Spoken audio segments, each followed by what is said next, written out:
Welcome to the Balance Sheet, where you rise above the noise and learn about the most important business issues of our age. I'm your host and fellow student, Conrad Chua.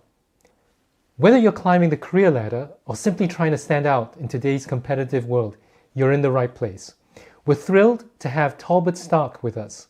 He's the author of the #1 bestseller, Elite Performance for Managers, and someone who's lived a fascinating career spanning the military, finance, and now executive coaching. Talbot, he doesn't just talk about success, he's lived it. And so today, he's here to share with us the secrets behind managing yourself, leading others, and even managing up the chain of command. So, welcome, Talbot.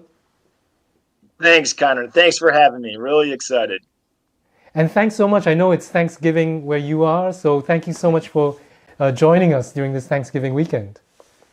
Yeah, no, it's all good around the world here. So a nice way to start the Friday, and excited about the topic to share what I've most importantly learned along the way. So my passion really is to pay it forward, to help others, all the things that I wish I would have known that I know now. So that's hopefully the mission that I can try to be successful in. So, Talbot, you started your career in the military. What got you so passionate about military serving in the military? Sure, as we had a little chance, Conrad, to talk off stage. One, my personal views, I think it's incumbent for each of us to give back. So I come from a military background, and in the US, it's not compulsory service. So it was volunteer. But I think in many things in life, it's what you put in is what you get out. And I was fortunate to serve both active and reserve for a total of 20 years. I was a U.S. Army helicopter pilot. So the camaraderie, the ability to fly some pretty amazing machines, but most importantly, the teamwork to accomplish missions, to train together. Those are some of my favorite memories in my life to this day. And that was part of what I was trying to encapsulate in my book, that I'm sure not everyone here today is prior military service, but most importantly, experiences and things I learned through that hopefully, I can take the takeaways to save you in the audience the time to, not have to train to fly a helicopter, but how you think as a pilot and your decision making that you can use in your career. It's interesting. You talk about these skills that you built in the military, flying helicopters, making decisions, leading people. How did you communicate those skills when you made a switch to finance? How did you persuade people that those are sort of the skills that would translate over into a very different world? Yeah, I think, thanks for asking. Even as you ask that question, right? I think in many ways, perceptions, self-awareness is key. If your goal on this call, if you're listening, if you truly want to be elite, if you want to hold yourself to that standard, persuading people, as you alluded to, people asking, even when I was at Cambridge, how would you go from the military to an MBA, ultimately to over 25 years in finance?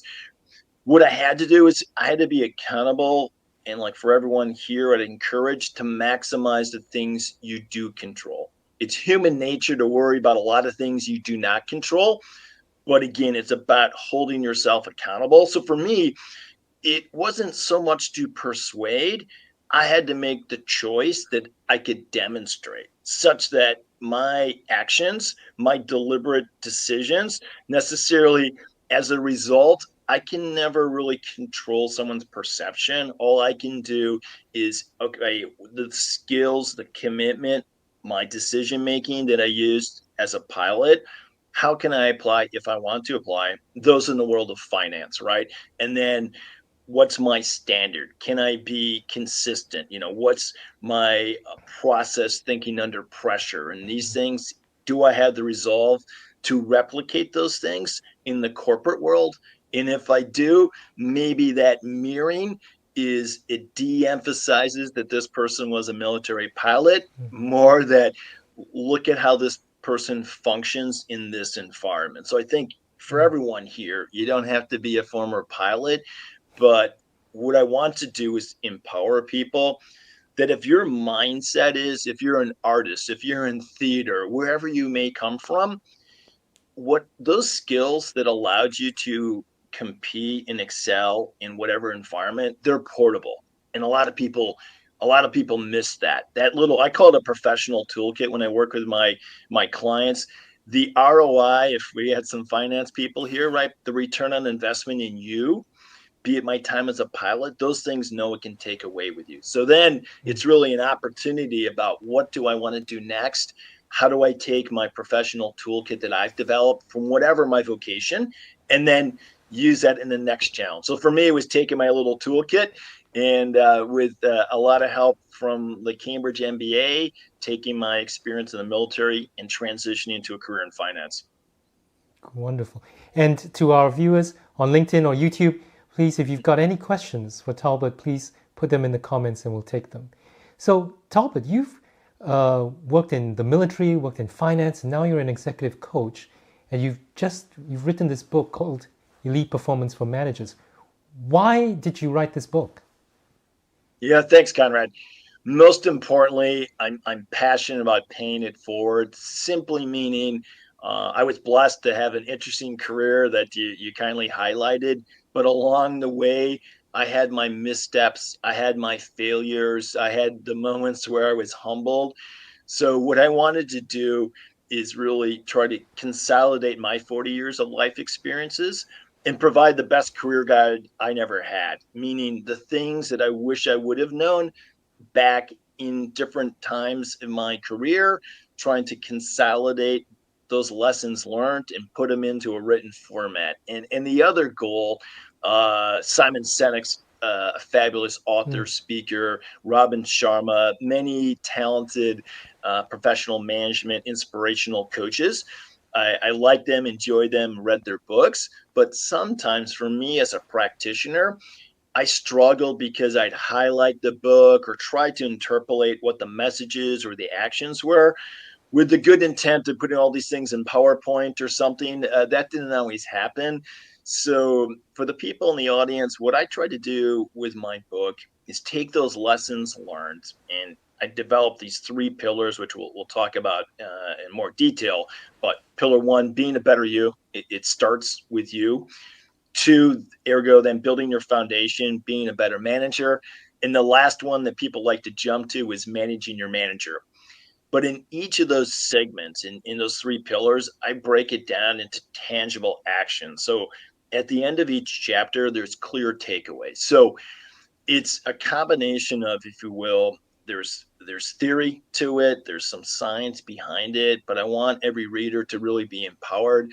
So whatever your position in your career is now, if you're looking to go to Cambridge to further your education, if you're a senior executive or somewhere in between, hopefully my book can help you as far as what are some of the definitive actions I can take to have input to change the trajectory or refine my career and opportunity set going forward.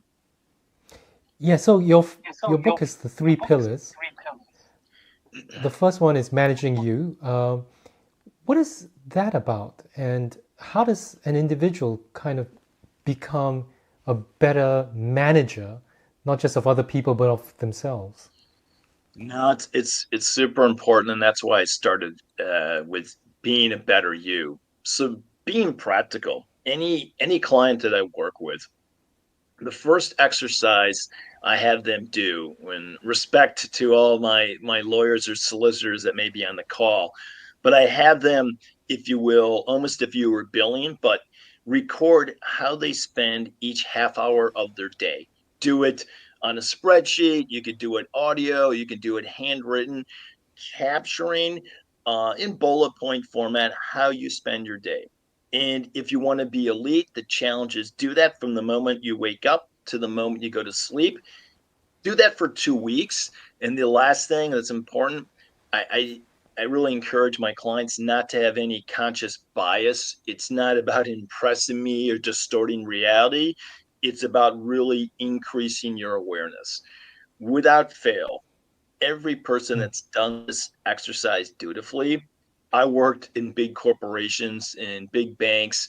I understand a lot of your time is delegated to you. However, back to if you're taking notes, first thing about being a better you is focus on the things you do control. So, first step, Conrad, after those 2 weeks of recording, it's going to really be transparent on where you spend your time. The interesting thing here, so probably the first goal is that in early part of my career, I really believed let the results speak for themselves. It sounds laudable, right? Hardworking. I'm going to be focused here, but the risk, and it's at two levels. Oftentimes, some of the most dutiful, committed, motivated people, it's called nose to the grindstone. They're so focused on their to-do list and next task that they're myopic. They're here. So the first thing I do when you record how you spend your time is to challenge my client or the reader to carve out 5 to 10% of your time to strategically manage your career. Strategic's a key word, not to be political, but to increase your awareness. Here's an example, right? It's understanding and being aware of how I spend my time, and then having that time to ask yourself, what are the things that I'm not doing that I should be doing, right? You really need to have the discipline to pull away from the your mind plays tricks on you because it feels good to have objectives, accomplish the feedback loop, and do it again, right? But the risk there is you're here. You're not, in the trees versus the forest, or however you want to look at that, but you're not challenging yourself. How is digital or AI going to disrupt my environment, et cetera, et cetera. I'll pause there, Conrad. That's amazing stuff.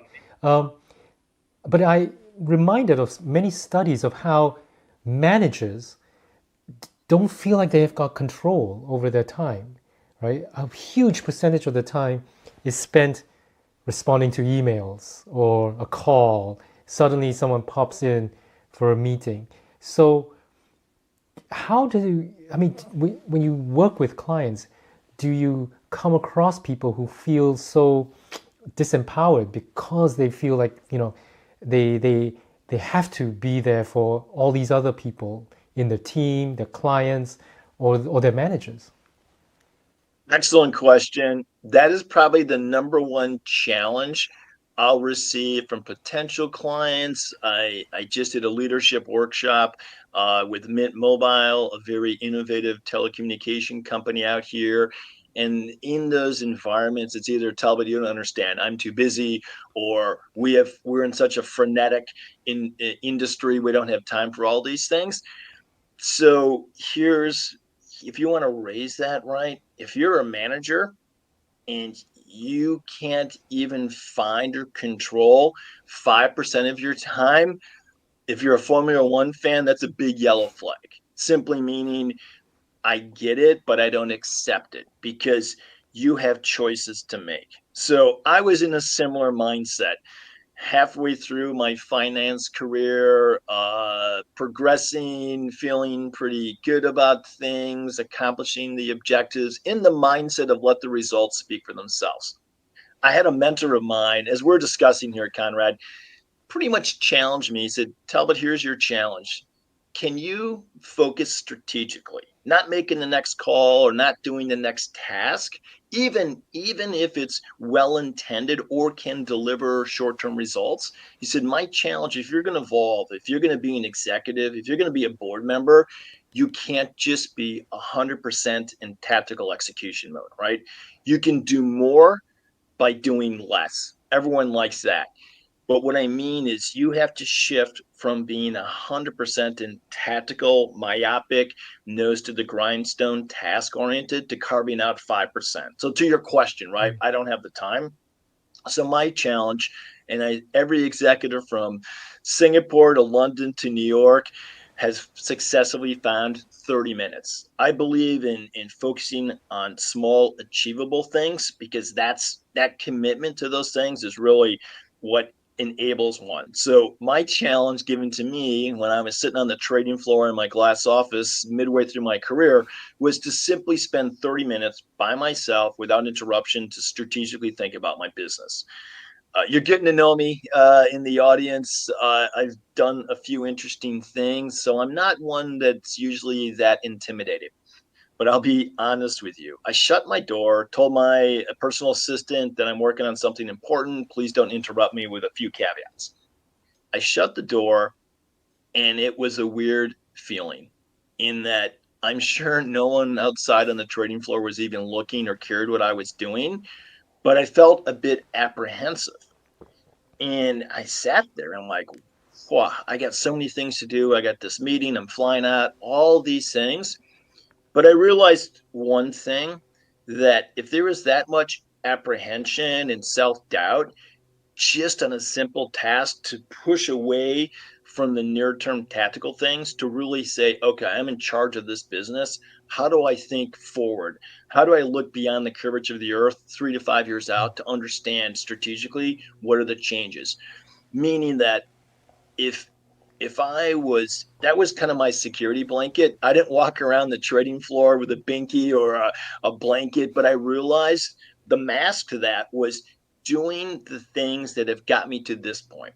But if you want to evolve, like it, just like an athlete, if you want to excel, you have to consciously get outside your comfort zone, right? Improve on your weaknesses. So here, your weakness, if you will, I would assert, for people, for managers that say I don't have the time and so on. One, you need to take control of your career. Two, if you're not strategic, you will fail. You need to step back and understand what has gotten me here to this point is not going to be the same skill set. I'm not going to continue to do the exact same things and expect to evolve and achieve whatever my career goals are. So I'll pause there if that Mm. resonates, Conrad. Yeah. And we've got a comment from Daniel who says, being myopic really strikes a chord. It's very difficult to focus on the bigger picture. You talked about this, how difficult it was for you just to shut that door, right? Just for 30 minutes. Why do you think people find it so difficult to think about their career ladder and how to navigate that? Sure. Again, I think we're wired, and probably people on this call, again, and this is in part why I wrote the book, because I saw it myself, if you will, in different aspects and people I worked with, well intended. In the crutch or the weakness in your approach, right, is just being focused on doing, this to-do list or these things or working in my budget or, lines of code or whatever it may be. So that critical thing, and I look at it in my book, I talk about it. I call it the right angle rule, meaning, if you will, the person you see in the mirror, that's the horizontal line, and the person above who knows the truth, that intersection defines the true you. So the exercise, and I know we have limited time, but here's a little tool that I'll pass on, and you can see if it works for you. I call it the 5 minute rule. So we going back to the 2 weeks of recording how you spend your time. What's interesting in live audiences or webinars, when I ask people, is there anyone in the audience that can show me their life priorities, the 3 to 5, and visually show that to me now? Rarely, if ever, have I anyone say, oh, here it is. I know people can tell me their budget or how they're going to be appraised if it's a fiscal year here in this month or whatever. But my purpose here is understanding in any aspect, and definitely with the executives I work with, life is complex. It is not one dimensional. It does not simply make up what I do in the workplace, because you may have partner, family, physicality, spiritual, other elements. And to get to the point of how do you shift from being myopic, well intended, and I'm not even challenging, you may deliver near term results, but how do you prioritize in your mind? And what I ask people to do and this is proven. There's a lot of science behind this and some physicality, but the 5 minute rule works as follows. So a couple free takeaways.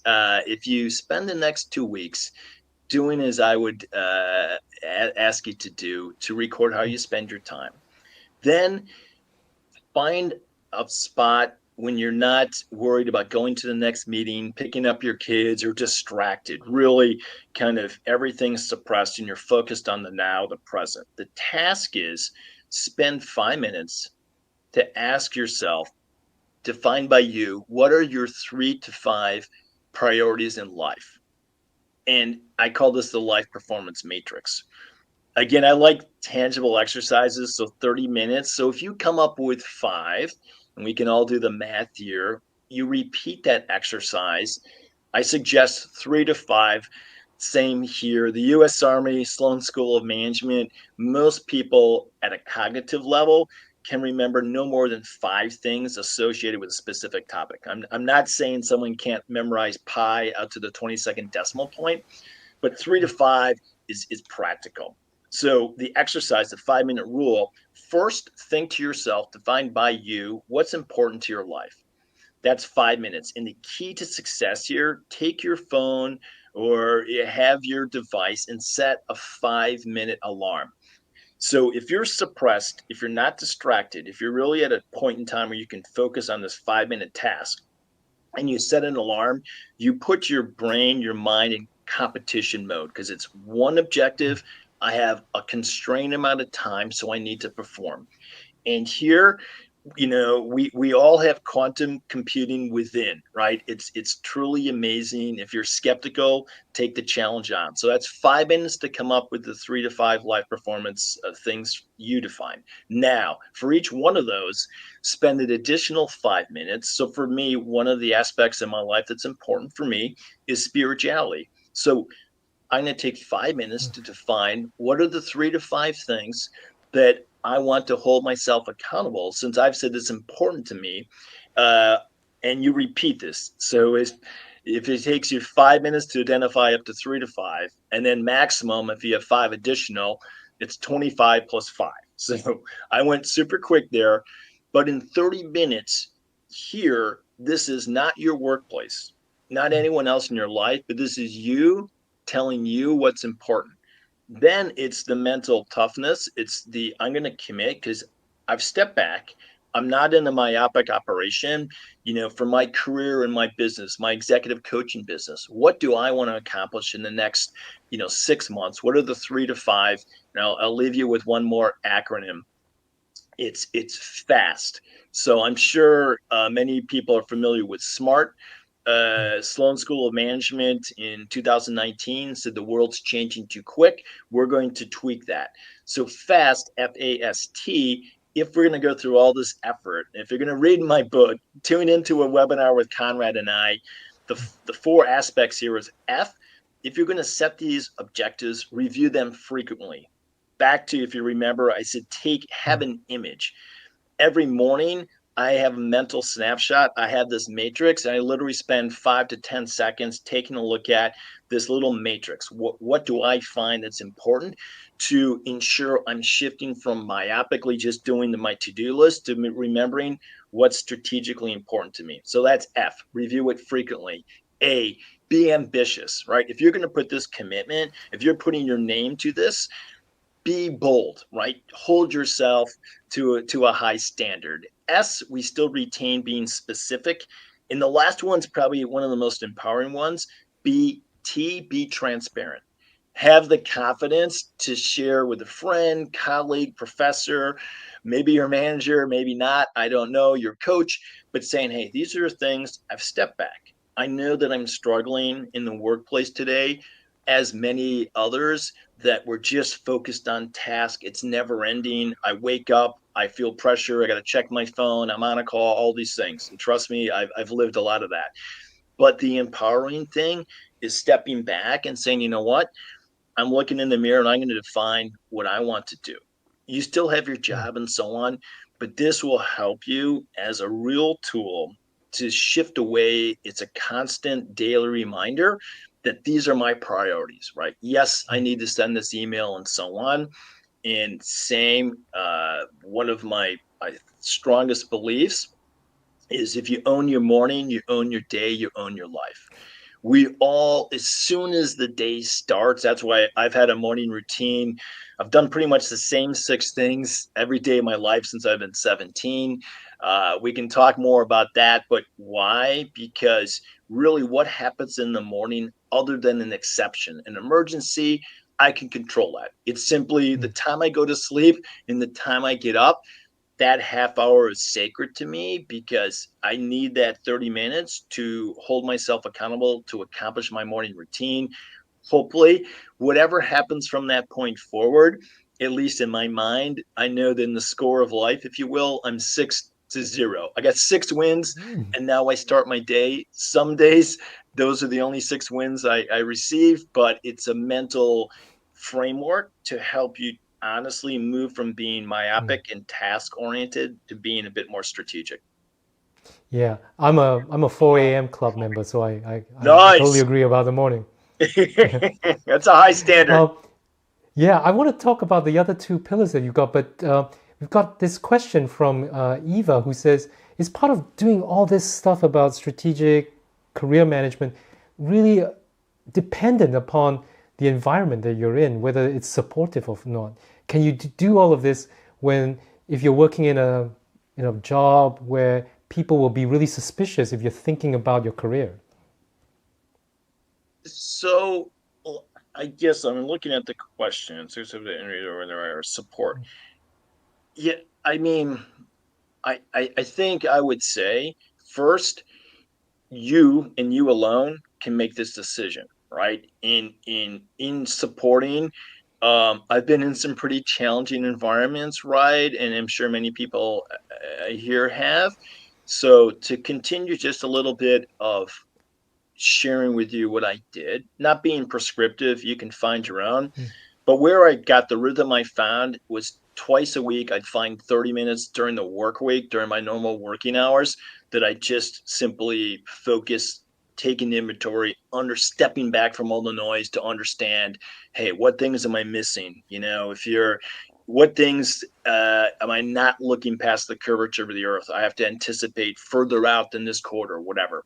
Um, again, I don't know everyone's work environment, back to the exercise of how you spend your time, but I would challenge you, at least you can find one 30-minute segment. The next part of that, which we're skipping a few steps, but going to managing your manager. So for me, and again, this may not work in your life, but it was a way that it worked for me. I have 2 sons, a working wife. Usually, when I lived in the UK, we'd have our family activities, whatever they were, on Sunday. And between approximately 5 to 7 was kind of my 2 hour prep time to really take an inventory, be strategic. For me, which was a win-win. Many people get frustrated in their career that their managers are unaware of all the things they do, or they don't have good communication. So my first question is, well, how do you communicate with your manager? So again, for me, things you do control and things you do not control. So back to Prathaviva's question, is that for me, find a half an hour, or if it's meetings you run and they're an hour, make them 45 minutes, do that twice, and there's 30 minutes. So I'd really push yourself, because I'm not going to accept you don't have the time. You may not want to prioritize it, but you do have the time. Because again, it's not about me, but if you extrapolate that, my way of looking at things is, I may or may not like my boss or my boss's boss, or keep going wherever you are in the organization, but potentially, do you think they may have more responsibilities or more things to do than I do? Okay, well, probably yes, right? So, meaning if you're going to evolve somehow, you need to demonstrate bandwidth and take on more.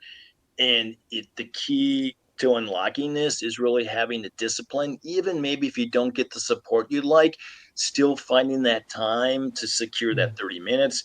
And then for me, it was important to have the consistency that every Sunday, I pretty much, in a one-page memo, here's what happened, snapshot, candid.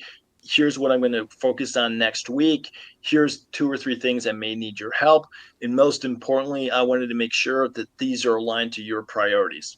And I sent that every Sunday. Mm, So again, that was, I can control those things and we can continue on. But even if you don't have the support, find 30 mm, minutes where you can do some of the things that we've talked about. yeah. And this is a message I always try to give to people who work for me is that don't it's not to your advantage to always look busy, because if you're always just so busy, you can't show that you can handle bigger responsibilities or workload. But we've got a question from Debasis who says if someone wants to transform themselves into an elite manager, what are the top 3 qualities they should adopt or improve? I guess this is a great segue to your second pillar of being a better manager. Yeah, well done. And Conrad, I have to just go back to your previous comment. That's, and again, none of these topics are light. I mean, they're emotional, they're intense. A number of my clients will seek me out when they've busted their butt for a long time, meeting all the metrics, exceeding what have you, right? And that whatever is internalized is externalized, meaning what you're saying, Conrad, looking busy. So I I put it to people this way, which is tough. But if you're going down to Heathrow this afternoon or this evening after our talk, and you're going down the entry ramp and you just happen to peer to your left, and in your peripheral, you see the pilot talking to the other pilot, and we'll simulate this. And I'll be going to Conrad. I'm sitting in the CIP commander pilot command seat, and I'm like, man, I just don't feel up for flying today. I'm just overwhelmed. I can't think straight. Most of us would probably really wonder how important that flight is, and we'd probably start to back off the walkway. But here's the catch: as you mentioned, Conrad, if you're always busy, if you're stressed, if you're overworked, if you're people will look out, and here's the punch in the face is that how likely is it that anyone, that manager may or may not like you, but how likely is it to give someone more responsibility if they look like they're overwhelmed with their current responsibilities? And the irony is, your boss may, because they like you, forego the opportunity to promote you because they're like, you know what, Conrad, I'm concerned with his well-being. He's here in the office every night till 7. How can we give him more work? He'll never see his family. I want to do right by him. I don't think we want to promote him right now. And people, they can't, they're mad at me, they're frustrated, but I'm like, this is a reality, right? So, connecting these things back to, I may not have support, but I somehow have to find a way that I'm in control of my environment, right? I have to demonstrate that I'm not simply responding to every task. I have the fortitude, command, gravitas, that I am actually strategic. I'm not drowning, I'm Mm, strategic in how I swim. So going to, being a better manager, here's an interesting, test. So a couple military examples, but another concept here is the commander's intent. In the military, it's the desired end state such that it's understood to the lowest echelon of the unit you command. So in the corporate speak, right? What do you want people to embellish, to understand? You as the manager of the group, what do you expect from them? What's the team trying to do? So, hey, I think, Conrad, I'm a pretty good manager. Well, let's see. So, removing semantics, here's an exercise. I don't know your structure or if you're a manager, but sit down and we'll come back to this. Establishing rapport and listening versus telling is a key aspect. For this scenario, let's say you've established strong rapport with the people that work for you. And the conversation is simply, Conrad, we have 1 month left in the calendar year. What do you think right now are the 3 most important priorities for the team and for you? Listen to it unbiased. Do that with your leadership team. Okay. Now, obviously, the more succinct, if that histogram and responses, or use the software, or what words come up most predominantly, or whatever, my message is simply this: removing semantics But if you talk to your 3 or 4 key lieutenants or the people that report to you, and they come up with a diverse response of what the priorities of the team are. One, unfortunately, as a communicator, you're not communicating as efficient as you like or as you think.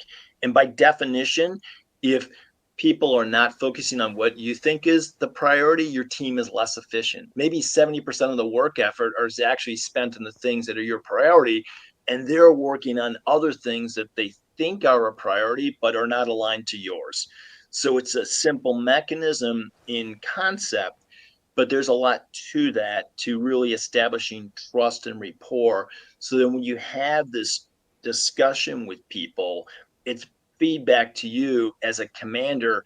Am I clear? Do I give people the understanding of where we want to be, how we want to achieve this, but also give them the latitude so they can seek their own path? But this is a good litmus test to Mm. see, how efficient is your team under your tutelage, if you will.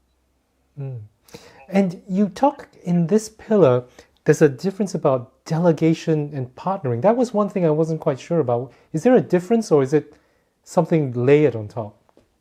Yeah. So what Conrad's referring to, I call it the moment of truth. I was in finance, and too often, at a point in my career, my assistant would tell me that there was someone that was leaving the bank. And we've gone through the process of trying to retain them and so on. Sometimes I was involved in recruiting the person, or we worked closely, had a high affinity, whatever it may be. And I call it the moment of truth because at that point, there's not much left. They're knocking on my door because it's personal, professional, but we've gone beyond. They've made their decision. And 9 out of 10 times, if I did my job, not always, but most of the time, if I put the person at ease, to be honest, 9 out of 10 times when there would be the platitudes you can imagine. I've really appreciated the opportunity. I liked working for you. I remember blah blah blah. And then we get to the kind of the climax of, but it was really important for my wife and I. We wanted to have an international career, and it just never seemed like within the firm that there was going to be an opportunity for me to work overseas. And this other bank, kind of knocked on my door, and I'm excited and so on. But what I realized, so I'm like, how does this happen that good, top performing people in the firm, honestly, 9 out of 10 times, we could have accommodated their desire, which was a catalyst for their departure. But I realized I failed. Somehow I wasn't asking the question. And this is another litmus test as a Mm. manager. It's, again, military training, managerial training, whatever. So often we may be masterful of how we tell people, how we instruct people, but the key thing is, oftentimes we don't ask one question. Again, role playing here with Conrad, as we look out to 2025, to achieve the aggressive, new budget, I need everyone leaning in where they best think they can contribute. Where do you think in the team, what would you ideally like to do? If you could write your objectives or your job description for next year, what would that look like? Let's talk about that. And if you think there's other things that aren't necessarily within the scope of your role or within the team, but you're passionate that you think can help the firm, what would that be? So this simple point of genuinely asking, ideally don't do this before a review or don't do it before compensation. It doesn't happen all at once, but to have that honest dialogue, I call it ask, don't tell, meaning give the employee the pen or the microphone. Because I realized the failure as a manager in my team structure, if I was diligent, did I really understand for the N minus ones in my remit and then N minus two, et cetera? Do we really take the time to ask our employees just listening to them, what they wanted to do? We were really good at telling them what they wanted to do or thinking this is what they wanted to do. But asking that question and then that pause. It's then Mm. really letting them respond unfiltered. really being present and sitting back, super powerful. I hope I'm being clear here because as a Yeah. manager, what I look at as far as being a better manager, however the structure of your team is, if you have this effort and it doesn't happen in 15 minutes like we have here, a continuum, but when you get to that point of really understanding Conrad, with all the respect, he's on my team, I look at this person as a unique individual puzzle piece. So it's kind of that picture on a puzzle box that if you remember maybe at your grandmother's house or something. So then as a manager, it's really looking at how do I put these unique pieces of the puzzle, my team members, with all respect, but now I've actually asked them what role, what is the shape, what would they like to do? So I'm still accountable. I'm still on the hook. Mm, It's still the objective I own, but now it's really how do I put these pieces together? First thing I can guarantee you, if we're being intellectually honest with integrity, is that I can at least never be accused, which happens often, is, well, you never asked me. Right. And that's in mm, any relationship. Right. So you can remove that mm, antagonism of, oh, Conrad, if you would have just asked me, I would have told you. I wanted to work overseas for a long time, but you guys never asked where I wanted to go. Again, there's a mm, responsibility for the employee also. But if you want to be an elite manager, don't wait, or maybe sometimes, as I found out, it was too late. Take the time, build a rapport, and truly ask them, how would they mm. like to contribute? What would they want to do? That's going to be super informative. And the challenge there as a manager is really taking that time to listen, to not interject. Yes, make sure you have clarity of understanding.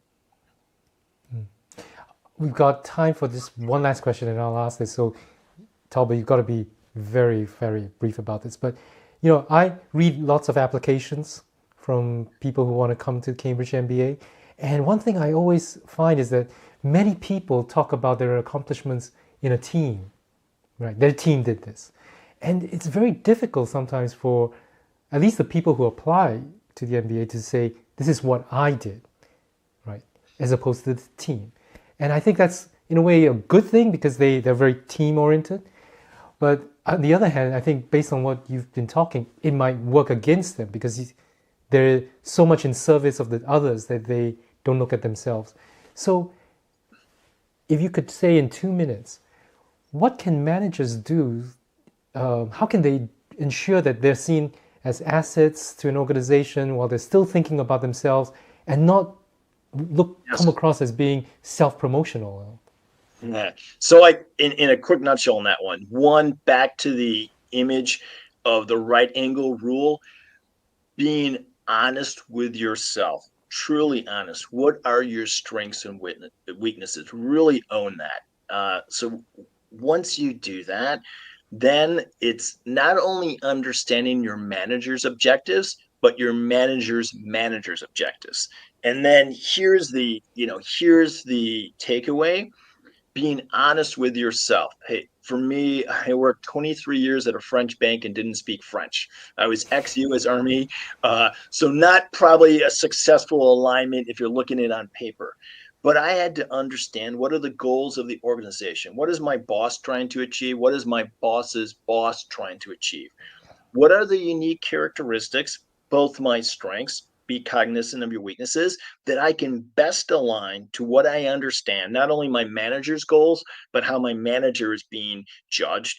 If I can put my intestinal fortitude, my dedication, my commitment of being consistent on delivering those things, I have a pretty high level of confidence that, one, I have the fourth, I'm taking that strategic time, that I'm not simply going to do the tasks that are given to me.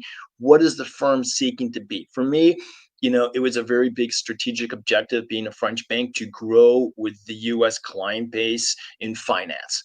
I happen to be an American. How do I understand the culture of the bank I work in that's different, yet understand the end client, the US client? How, if I think I'm effective, how can I build that together? So it's that simple exercise, understanding not only at the first level, but the second level, understanding where you stand in that, and then aligning it. Just saying thank you, Talbot, for your insights on climbing the career ladder, mastering self management. becoming the kind of leader who inspires results. And for our viewers, thank you for the questions. Um, and the book, Elite Performance, it's on Amazon, I believe. And the Yes, it is. audiobook is also available there. Am I right? No, you can get the Audible version. It's on Amazon. You can Google the title or search the title there. And yeah, hopefully everyone got a few takeaways they can apply today. And if you really want to get into it, it's all on Amazon. And you can also find my website, Exact Pathfinders. Yeah, thank you so much. And as we wrap up today's live stream, I want to just make a quick announcement. This has been almost 95 episodes now, and this is also going to be the final show for this balance sheet live stream. So to everyone who's tuned in, shared your insights, or engaged with the content, thank you. You've been the heart of this journey. I've loved every moment, whether it's talking to guests like Talbot, learning from them, but most importantly, from all of you in the online audience. And this isn't goodbye, it's going to be a new chapter. I want to keep those connections alive. If you'd like to stay updated on future content or projects that we may launch, just DM me on LinkedIn. You've got the QR code at the top there. It'll bring you to my LinkedIn profile. I'd love to stay in touch. So thank you once again for everything. Thanks, Talbot. And I hope to see you soon, whatever comes next. So stay curious and keep learning.